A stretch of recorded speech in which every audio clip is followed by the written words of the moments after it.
success and fulfillment for a few. The elite central bankers who fooled the world into letting them create money. They already have vast fortunes, so what is their end game? What is their ultimate agenda?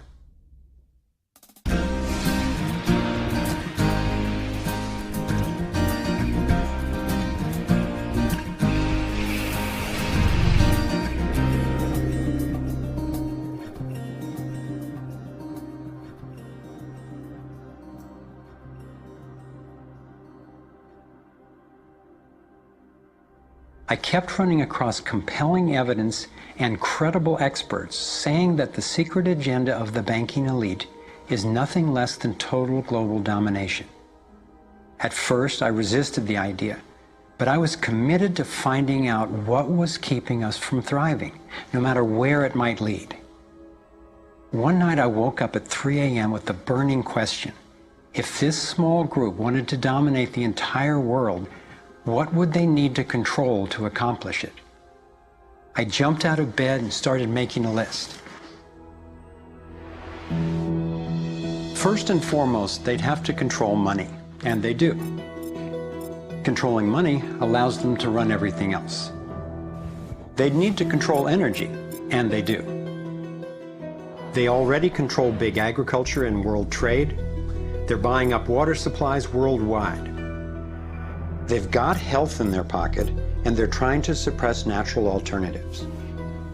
Mainly, they'd have to control what information we'd get and how we'd react to it.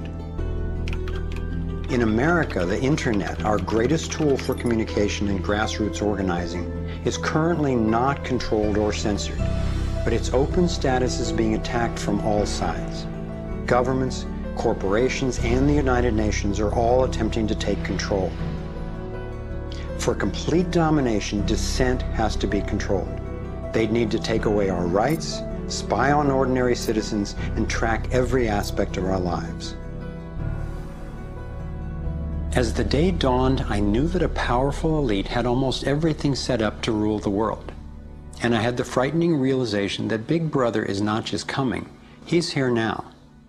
We are already in the Matrix, so how do we get out? To envision that, I realized I needed to discover what their ruling structure looks like and how it works.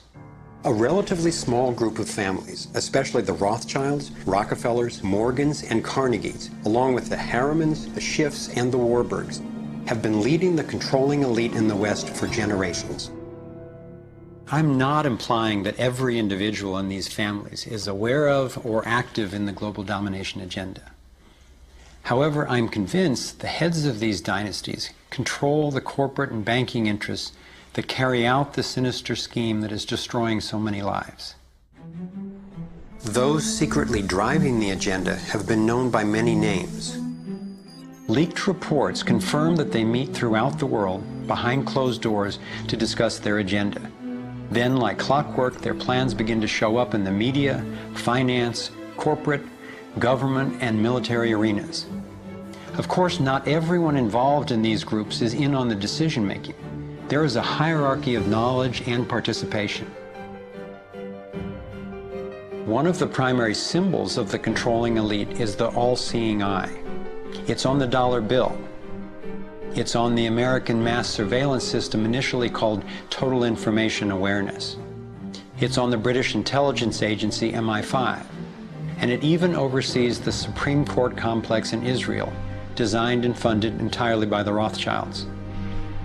I believe they've taken the majestic image of the Cheops pyramid and its legendary metallic capstone and perverted the meaning to represent those at the top being able to track and control all those under them.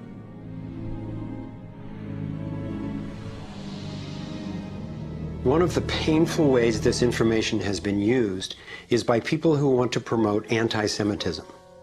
They wrongly call this a Jewish agenda and continue the ongoing racism that undermines and destroys so many lives.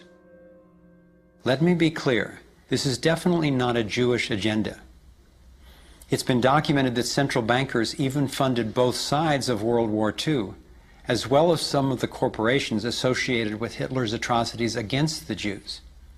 Since these people have more money than their families would need for generations, And since they have the power to create money, I don't believe wealth is their end goal. After you have all the material things that you could possibly want in life, what is left to excite you? And for many people, the answer is power, global power. They became intellectually elite. They began to think that they had a plan that was better than anybody else's plan. They got the idea that freedom is dangerous. If you give people freedom, you know what? They're probably not going to use it wisely like we think they should. We are smarter than them, and for their own good, we should rule them. As I came to accept the idea of a ruling elite planning for total global domination, I began to hear these same people actually talking more boldly and publicly about it, only they call it the New World Order. When we are successful, and we will be, we have a real chance at this New World Order.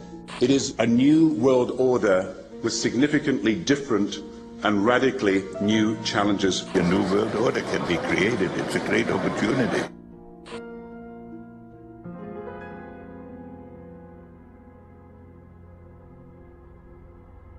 Given the condition of our world, a new world order can sound like a great idea.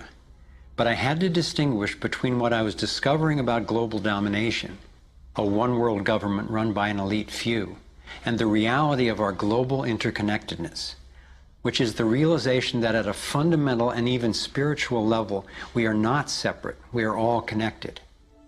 But the agenda for global domination is really the exact opposite.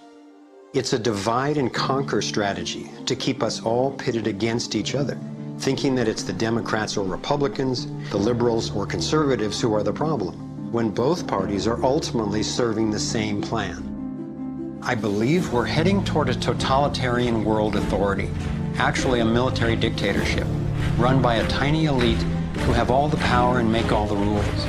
If they succeed, there'll be nowhere to run, nowhere to hide. Think about it.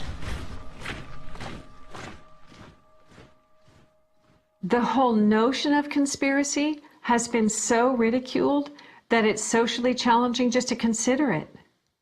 And there's always a reasonable sounding story to explain any one incident on its own. I personally used to try to justify how the same people consistently ended up with more money and more control by thinking they must just be taking advantage of the situation, but not actually causing it.